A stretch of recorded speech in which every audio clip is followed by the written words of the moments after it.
नमस्कार, पेश आज का न्यूज पॉइंट में हूं विज्ञान प्रकाश। हम लोग बात करेंगे एक ऐसे मसले की, बड़े सालों से मैं देख रहा हूं कि साहब सियासत का जब मौसम आता है तो लोग पुरानी दुश्मनी भूलकर नए साथी ढूंढ लेते हैं। पिछले कुछ दिनों से मैं इस कार्यक्रम में नहीं था, यात्रा पर था, वापस आया तो आप लोगों के फीडबैक में बहुत पढ़ रहा था। मैंने फेसबुक पर अपने पेज पर भी लिखा, मैंने कहा भाई अन्ना आंदोलन में झंडा फहराने वाली किरण बेदी अब भारतीय जनता पार्टी के साथ है, तो ये उन्होंने सही किया या गलत किया। आपके बड़े फीडबैक मैंने गौर से पढ़े। मेरा सवाल ये है कि क्या अगर कोई भी नेता, भारतीय सियासत में तो इसका कमाल का इतिहास है, अगर एक पाला बदलकर दूसरे पाले में पहुंच जाता है तो क्या ये मौका परस्ती है, अपॉर्चुनिज्म है या समझदारी? ये है मेरा सवाल। मैं वापस आऊंगा इस पर घूम फिर के। अभी के लिए एक खबर आ रही है, थोड़ा सा उसकी तरफ चलते हैं, उसके बाद हम आएंगे। बहुत खास मेहमान हमारे साथ मौजूद है आज दिल्ली पर बात करने के लिए, चर्चा करने के लिए। इन सब के बीच में सुनंदा पुष्कर मामला अब काफी चर्चित है, तो उस सब के डिटेल्स आपको बताने की आवश्यकता नहीं है। और शशि थरूर से पूछताछ हो रही है। मुकेश सिंह सेंगर, कोई जानकारी जो खास हो आपके पास इस वक्त? देखिए अभिज्ञान, अभी जो शशि थरूर है कुछ देर पहले जो बसंत विहार के अंदर एसआईटी का ऑफिस है वहां पहुंच चुके हैं। उनको दिल्ली पुलिस ने रविवार को नोटिस जारी किया था सीआरपीसी 160 के तहत, जिसके तहत उनको पूछताछ के लिए आना था और वो पूछताछ के लिए पहुंच गए हैं। इस केस में सबसे एक अहम कड़ी है वो, क्योंकि सुनंदा की मौत के पहले ये बात सामने आई थी कि शशि थरूर और सुनंदा के बीच मारपीट हुई थी, झगड़ा हुआ था और भी बहुत सारी कंट्रोवर्सी सामने आई थी। तो इस केस में वो सबसे अहम किरदार है, इसीलिए दिल्ली पुलिस को उनसे पूछताछ करनी है। दिल्ली पुलिस ने 1 जनवरी को इस मामले में हत्या का केस दर्ज किया था। 20 दिन बाद दिल्ली पुलिस ने अब उनको नोटिस जारी किया है और उनसे पूछताछ शुरू हो चुकी है। 5 सीनियर अफसरों की टीम वहां पर उनसे पूछताछ कर रही है, जिसमें साउथ दिल्ली के डीसीपी भी मौजूद हैं। तो ये तमाम लोग अब शशि थरूर से लंबी पूछताछ करेंगे। पूरा होमवर्क किया गया है, एक लंबा चौड़ा क्वेश्चनार है उनके सामने जो उनसे सवाल पूछे जाएंगे। तो पूछताछ शुरू हो गई है और ये पूछताछ माना जा रहा है कि पूरी रात चलेगी। अभिज्ञान। मुकेश, इस जानकारी के लिए बहुत बहुत शुक्रिया। जो बात मुकेश प्रमुखता कह रहे थे वो ये है कि जब से दिल्ली पुलिस ने ये बात साफ रखी है कि सुनंदा पुष्कर की हत्या हुई थी, उसके बाद से शशि थरूर माफ करेगा के साथ हो रही ये पूछताछ बहुत ज्यादा अहमियत रखती है। तमाम बार ये सवाल पूछे गए हैं कि सुनंदा पुष्कर की मौत की मिस्ट्री क्या है, उसका रहस्य क्या है, और अब दिल्ली पुलिस का औपचारिक वर्जन इस केस में यह है कि सुनंदा पुष्कर की हत्या हुई। मुकेश, बहुत बहुत शुक्रिया इस पूछताछ के बारे में। आगे भी हम आपसे जानकारी लेते रहेंगे। वापस आते हैं हम दिल्ली के अपने मसले पर। अब सारा फोकस जो है वो दिल्ली के चुनाव का स्पष्टतः किरण बेदी वर्सेस अरविंद केजरीवाल हो रहा है। भाई, दो पुराने साथी अन्ना आंदोलन में साथ रहे। उसके बाद मैं आपको ये भी बता सकता हूं कि मेरे कार्यक्रमों में किरण बेदी से जब ये प्रश्न पूछा गया कि भाई आप पॉलिटिक्स में कभी आऊंगी, तो उनका बड़ा क्लियर, बिल्कुल साफ जवाब था कि मैं कभी नहीं आऊंगी। खैर, ये सब अंश में जैसे जैसे चुनाव और तीव्रता पकड़ेंगे तो मैं सुनाता जाऊंगा। प्रश्न मेरा ये है कि तो ये अपॉर्चुनिज्म है या समझदारी? अरविंद केजरीवाल साहब ने भी कांग्रेस के साथ मिलकर सरकार बनाई थी, 39 दिनों में छोड़ दी उन्होंने। तो ये सब अपॉर्चुनिज्म है, एक किस्म का विरोध हो रहा है भारतीय जनता पार्टी में किरण बेदी का, वो भी स्वाभाविक है क्योंकि बाहर से आकर किरण बेदी, मैं देख रहा था तमाम टीवी चैनलों की पट्टी पर लिखा हुआ था पैराशूट नेता। जो पुराने भारतीय जनता पार्टी और संघ से जुड़े लोग हैं उनको कैसा महसूस हो रहा होगा कि किरण बेदी जी एकदम से आ गई, कृष्णा तीरथ आ गई, कांग्रेस को और कमजोर करने की कोशिश किया है। कुल मिलाकर कस के सियासी धमाचौकड़ी चल रही है। मेरे साथ 4 बहुत खास मेहमान मौजूद है। सौरभ भारद्वाज साहब है जो कि आम आदमी पार्टी के नेता हैं, उसको रिप्रेजेंट करते हैं। डॉक्टर नंदकिशोर गर्ग हैं जो कि बहुत ही सीनियर लीडर है भारतीय जनता पार्टी के। इनसे मैं जरूर पूछूंगा कि इन लोगों को कितना दर्द है या कितनी खुशी है किरण बेदी को एक्सेप्ट करने में।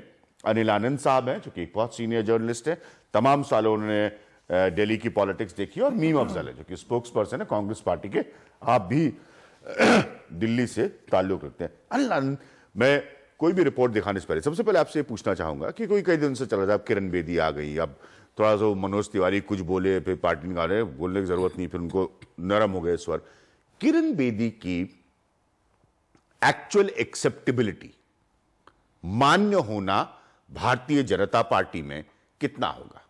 देखिए, मैं पहले सबसे पहले यहां शुरू करूं कि एक चीज बहुत अच्छी हुई जी, एक परंपरा सी शुरू हुई, शायद मुझे आम आदमी पार्टी को उसका श्रेय देना चाहिए। हाँ। कि अच्छे लोगों ने राजनीति की तरफ आने की एक शुरुआत की। ठीक है। उस कड़ी में किरण बेदी का भारतीय जनता पार्टी में ज्वाइन करना मैं एक स्वागत योग्य बात किशोर जी बहुत सीनियर नेता है, कोई बुरे लोग नहीं है, मैं उसके आगे एजुकेशनिस्ट हैं, मैं उसके आगे आ ऐड होगी ना, वो उसके आगे आ जुड़ रही है ना। अच्छा, जुड़ रहे हैं, उसके नहीं, वो आई राजनीति ज्वाइन की उन्होंने। मैं उसके आगे आना चाह रहा हूं, जैसे जो प्रश्न आपने पूछा, ये ठीक हुआ, बुरा हुआ, अच्छा हुआ, कैसे हुआ, अपॉर्चुनिज्म है। मेरा मानना है कि किरण बेदी जैसी शख्सियत का इस तरह से राजनीति में आना शेयर अपॉर्चुनिज्म है। उनकी एक छवि है, उनकी एक एडमिनिस्ट्रेटर की छवि और है। मैं बार बार आप लोगों से कह रहा हूं, मेरे 7 कार्यक्रमों में साफ साफ किरण बेदी जी ने कहा कि वो सियासत में नहीं आएंगी, बल्कि एक ऐसा कार्यक्रम था जहां नौजवानों ने उनसे प्रश्न पूछा, तब भी उनका ये जवाब था। जग जाहिर बात है, बिल्कुल सही, बिल्कुल ये तो उन्होंने जब अन्ना के उस फोरम से भी, जब हमारे पत्रकार लोगों ने कई बार प्रश्न पूछे आगे क्या होगा,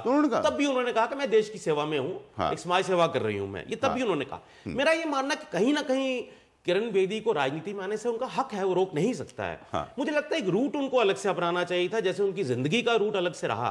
राजनीति में आने का भी एक तरीके से एक सबको कॉन्फिडेंस में शायद लेके आना चाहिए था। अभी अचानक आना उनका, इस पे कहीं ना कहीं संदेह की एक सुई उन पे भी जाती है कि ये अपॉर्चुनिज्म है।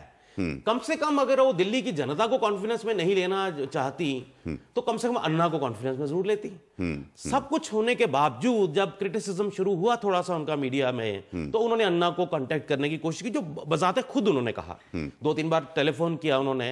अब अन्ना बेचारे तो आहत होंगे ही, पहले एक शिष्य छोड़ के चले गए, अब दूसरी शिष्या जो है वो भी उनके कंधे पे बंदूक रख के और अपना ग्रीन पैस्चर जिसको अंग्रेजी में हम कहते हैं उसकी तलाश में निकल गए। तो मेरा ये मानना है कि ये एक जिस तरह की उनकी छवि थी, जो समाज सेवी का, अच्छी एडमिनिस्ट्रेटर, तो राजनीति में भी अलग तरीके से उनकी एंट्री होनी चाहिए थी। ठीक है। और मुझे लगता है सियासी मौका परिस्थिति के हिसाब से उनकी एंट्री नहीं होनी चाहिए। ठीक है। नंदकिशोर गर्ग जी, सच में बीजेपी में क्या विरोध के स्वर हैं किरण बेदी को लेकर? देखिए, आप लोगों ने पूरा जीवन दिया, और ये बात भी सच है कि बहुत आप है, डॉक्टर हर्षवर्धन है, ऐसे लोग हैं जिनकी छवि पर कोई दाग धब्बा नहीं है। नहीं, मतलब जो अनिल कह रहे हैं, इसका मतलब ये नहीं कि अच्छे लोग पहले नहीं थे और अभी ही अच्छे लोग आ रहे, लेकिन क्या एक्सेप्टेबिलिटी होगी आप लोगों के लिए? मैं 2 चीज स्पष्ट कर दूं। एक तो मैं इससे सहमत नहीं हूं कि यह अवसरवादिता है। क्यों? क्योंकि कोई भी व्यक्ति, राजनीति कोई गंदी चीज है क्या? राजनीति में आना पहले किसी पार्टी से नहीं आई है, वो किसी दल से दूसरे दल में आने में आप किसी के ऊपर लांछन लगा सकते हैं, अवसरवादिता। आखिर अन्ना हजारे, श्रीमती किरण बेदी, प्रशांत भूषण जी, हमारी केजरीवाल जी, ये सब लोग उस आंदोलन में थे जिस आंदोलन में मैं भी भाजपा के प्रतिनिधि के नाते नहीं, इंडिविजुअल नाते मैं भी रामलीला मैदान में अपने कॉलेज के हजारों स्टूडेंट्स को भी भेजता था। खाना 10,000 लोगों का मैंने 5 दिन खिलाया।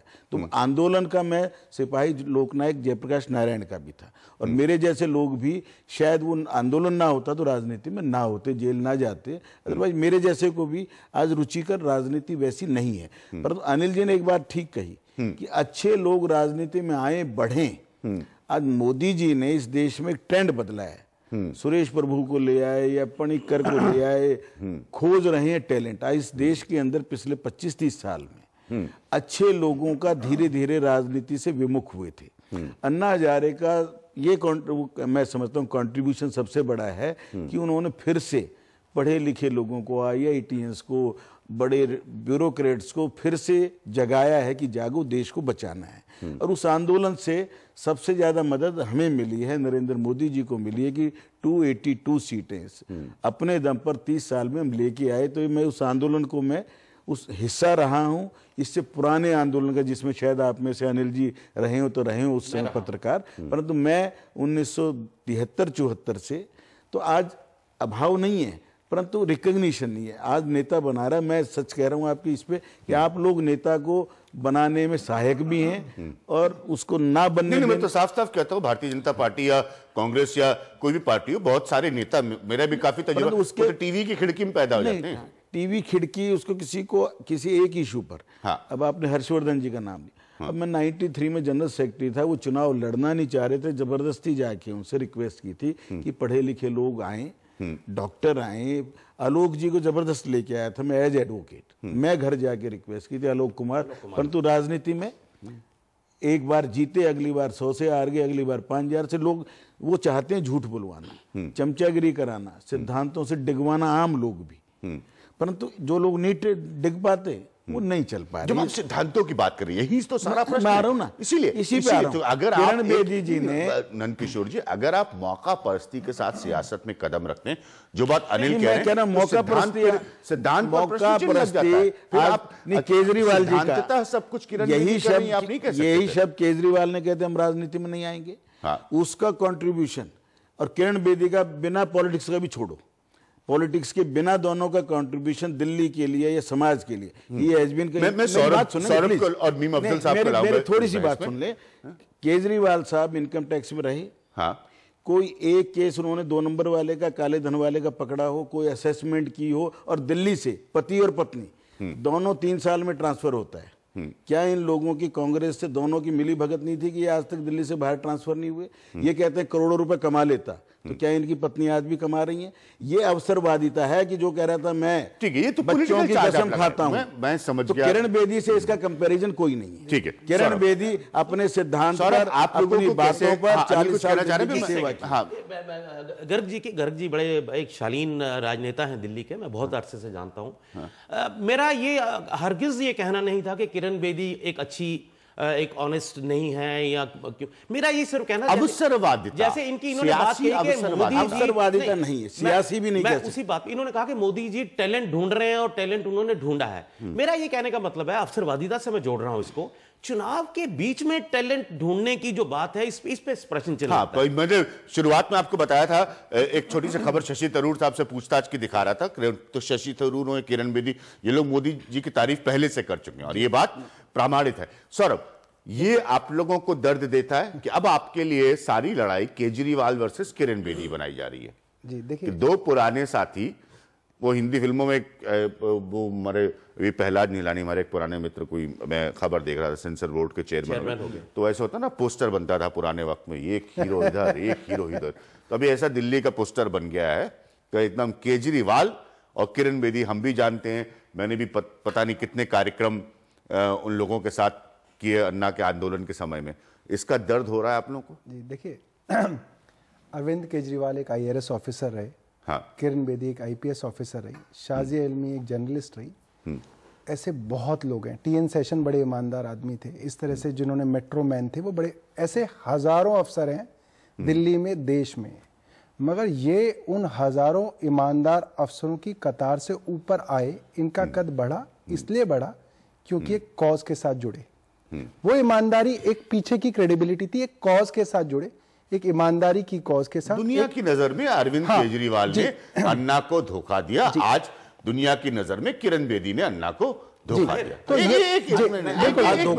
बिल्कुल बिल्कुल नहीं, देखिए जो परसेप्शन, ये जो कद, सर आप बहुत पुराने, तो ये जो कद केजरीवाल जी का बढ़ा या किरण बेदी का बढ़ा, वो इसलिए बढ़ा कि ये अन्ना हजारे के उस आंदोलन के साथ जुड़े, उस कॉज के साथ जुड़े, या उन सिद्धांतों के साथ जुड़े जिन सिद्धांतों में सबसे बड़ी, कहता हूं कि अन्ना आंदोलन से ये लोग नहीं जुड़े, आइडिया इनका था, अन्ना जी को ले आए, जी मतलब ये कि उस आइडिया के साथ, इसको ये भी मान सकते हैं, उन सिद्धांतों के साथ। मैं अपने महाराष्ट्र के दिनों से अन्ना हजारे जी को जानता हूं, इसलिए मैं उसको मानता हूं, मुझे लगता है जी। अच्छा, वो सिद्धांत आज बच्चे को पता है। पहला था जन लोकपाल कानून, दूसरा था CBI को इंडिपेंडेंट करना, तीसरा था थोड़ा बहुत कालाधन, चौथा था सारी पॉलिटिकल पार्टीज को RTI के अंदर लाना, जिसके अंदर पूरे दिन भाषणबाजी होती थी। आज अगर किरण बेदी जी भाजपा के साथ जुड़ती हैं, इसका स्वागत है, मगर इस चेंज ऑफ हार्ट के लिए कुछ क्रेडिबल चीजें होनी चाहिए, कुछ पॉइंट्स होने चाहिए कि भाई क्या भाजपा RTI के अंदर आ गई, क्या भाजपा आपका वो जन लोकपाल ले आई जिसके लिए आपने आंदोलन किया था, क्या भाजपा ने CBI को इंडिपेंडेंट कर दिया। अगर ऐसा कुछ भी नहीं हुआ, या भाजपा ने वादा कर दिया आपको कि 1 महीने में कर देंगे, अगर ऐसा कुछ भी नहीं हुआ तो कुछ तो सेटिंग हुई है, और उस सेटिंग से हमें ऐतराज है। अगर आप किसी मुद्दे पे आते तो उस बात पे अब अरविंद केजरीवाल ने यू टर्न लिया, अरविंद केजरीवाल ने बच्चों की कसम खाई, मगर उसके अंदर 2 चीज आ जाती हैं। एक तो उन्होंने जनता को उसके अंदर कॉन्फिडेंस में लिया, और वो सिद्धांत जो अन्ना हजारे के आंदोलन से लेते हुए आए थे, उन सिद्धांतों को पब्लिकली दूसरी पार्टी के सामने रखा कि ये मेरी शर्तें हैं। और कुर्सी छोड़ने में किससे पूछा जिसको मैं मीम अफजल साहब को लाना यहाँ पर बहुत जरूरी। मीम अफजल साहब, ये सब कांग्रेस के समय के राज की तस्वीरें हैं। अब देखिए, बड़ा दिलचस्प है, एक समय आपने भी 49 दिनों के लिए केजरीवाल साहब की सरकार बनी थी। अब कड़वी बात तो बड़ी सही है कि केजरीवाल करे तो क्या गलत और किरण बेदी करे तो क्या सही, किरण बेदी करे तो क्या गलत और केजरीवाल करे तो क्या सही। अब भाई आम आदमी तो यही पूछ रहा है ना कि आपने केजरीवाल जी को मनवाया, उनको लोगों ने भगौड़ा करार दिया, उधर किरण बेदी जो है वो झंडा फहराती रही अन्ना आंदोलन में, और अंततः नरेंद्र मोदी के साथ आ गई और उनको इंस्पिरेशनल लीडर बताया। तो अब बताइए कि भाई हम क्या करें। मैं तो बड़ा कंफ्यूज टाइप का महसूस कर रहा हूं। अनिल जी, आप कंफ्यूज नहीं है? बिल्कुल। तो अब ये मेरी समझ में नहीं आ रहा है कि अभी तो विश्वसनीयता का बहुत बड़ा वोट पड़ने तक कौन किधर चला जाएगा, तो बड़ा ये तो असमंजस में हूं मैं। आप लोगों के यहाँ से कांग्रेस में से और कौन कौन जाएगा? मीम अफजल साहब, अभी आप पार्टी में है ना, आप तो नहीं जा रहे ना? मजाक कर रहा हूं भाई, गंभीरता से मत लीजिए। हाँ मीम अफजल साहब, अभी बात करते हैं। जी जी प्लीज। अभिज्ञान जी, मैं आपकी डिबेट बहुत सीरियस होती है जी, तो मैं यहाँ पर कोई पॉलिटिकल बहसी जो होती है वो नहीं करना चाहता। हाँ हाँ। इस वक्त नंदकिशोर गर्ग साहब बहुत सीनियर आदमी हैं और बहुत अच्छे तरीके से बात करते हैं जी, और सौरभ भी बहुत समझदार नौजवान है, उन्होंने भी कुछ बातें बड़ी अहम कही हैं, और अनिल भाई ने तो सब कुछ ठीक ठाक ही कहा। देखिए, इसमें बुनियादी बात है, आपने सबसे पहला सवाल ये उठाया था कि पार्टी अगर कोई छोड़ के जाता है या कोई दूसरी पार्टी ज्वाइन करता है तो वो मौका परस्ती है या सही फैसला है, क्या है? मेरा ये मानना है कि अगर वो उसूलों की बुनियाद पर किसी की आइडियोलॉजी को एक्सेप्ट करने के बाद उसके साथ कुछ दिन जुड़े और उसके बाद पार्टी ज्वाइन करे, या जिस आइडियोलॉजी के साथ वो पहले से काम कर रहा है उस आइडियोलॉजी में उसको कोई खराबी नजर आ रही हो और उसका वो वक्तन फवक्तन थोड़ा बहुत इजहार करता रहे, लोगों की नॉलेज में आए और उसके बाद वो ज्वाइन करे, तो मैं समझता हूं कि मीडिया भी उसके साथ खड़ा हो जाता है अगर वो उसूली तौर पर कर रहा है, और लोग भी उसके साथ जुड़ जाते हैं। लेकिन अनफॉर्चुनेटली आज 2 वाकयात ज्यादा चर्चा में है, वैसे तो शाजिया इल्मी भी हैं, दूसरे लोग भी हैं, ये उसूली बुनियाद पर जुड़े हों ऐसा कोई भी मानने के लिए तैयार नहीं है। ठीक है, ये खुद भारतीय जनता पार्टी के वर्कर भी मानने के लिए तैयार नहीं। उनके दिल्ली यूनिट के, दिल्ली की इकाई के जो सीनियर लीडर हैं वो भी मानने को तैयार नहीं है। ये यहाँ टेलीविजन पर हम कहें कि साहब वो कहें नहीं ऐसा नहीं है, लेकिन सच्ची बात यह, मैं एक पॉलिटिकल आदमी हूं और एक पॉलिटिकल वर्कर की तहत मैं ये समझता हूं कि अगर ऐसा कोई फैसला हो तो भारतीय जनता पार्टी का वर्कर अगर हताश हुआ है तो एक पॉलिटिकल आदमी होने के नाते मुझे लगता है कि ये बात कुछ ठीक नहीं है कि आपने जिन लोगों को पिछले 30 साल 40 साल में दिल्ली में काम करते हुए देखा है वो अचानक साइडलाइन हो जाते हैं। जहां तक किरण बेदी जी का सवाल है, अभी सौरभ ने भी बहुत ईमानदारी के साथ कहा बहुत अच्छी लेडी हैं, स्वागत है, और गर्ग साहब ने भी कहा और अनिल भाई ने भी कहा कि वो हमने उनके बारे में कोई गलत बात नहीं की है, लेकिन अवसरवादी लगता है। मैं सिर्फ एक मिसाल देता हूं आपको उनकी, चूंकि ये काफी गाना बजाना हो रहा है कि बड़ी ईमानदार हैं, बड़ी उसूल परस्त हैं। देखिए, वो एक पहली आईपीएस लेडी थी, उनको उसका एडवांटेज हर सरकार में मिलता रहा और जब नहीं मिला तो वो छोड़ के चली गई। और उससे पहले जो एक वाकया मैं आपको बनाता हूं, और ये मैं एनडीटीवी पर रिकॉर्ड के लिए कह रहा हूं, उन्होंने अपनी बेटी का एडमिशन कराया था और उस पर बड़ी चर्चा हुई थी, अपना डोमिसाइल चेंज करवाया गया था और उसकी बुनियाद पर जो वहां कोटा है उसमें एमबीबीएस में दाखिला हुआ था नॉर्थ ईस्ट से। एग्जैक्टली यही काम रशीद मसूद साहब ने 1990 के अंदर, रशीद मसूद जो उस वक्त हेल्थ मिनिस्टर थे, अपने भतीजे का एक एडमिशन उनके ऊपर इल्जाम है कि उन्होंने करवाया और उसका डोमिसाइल बदला। रशीद मसूद साहब को 1990 से लेकर के अब 23 साल के बाद 2013 में 4 साल की सजा हुई है और वो इस वक्त जेल में है और उनकी मेंबर पार्लियामेंट थे, वो 5 साल उनके बाकी थे, उनकी पार्लियामेंट की मेंबरी भी चली गई। और आज उनके बेटे इस पर और तो मैं पोते कुछ टिप्पणी नहीं कर सकता, क्योंकि किरण बेदी नहीं है, उनको रिस्पॉन्ड करना चाहिए इस प्रश्न पर। नहीं, मैं सिर्फ ये बात, आपने अपनी बात रखी, ये बात कह रहा हूं मीम अफजल साहब नहीं, मैं ये बात कह रहा हूं कि यही इल्जाम किरण बेदी जी पर भी था, यही इल्जाम रशीद मसूद पर भी था। उस जमाने में लॉ इतना सख्त शायद नहीं था।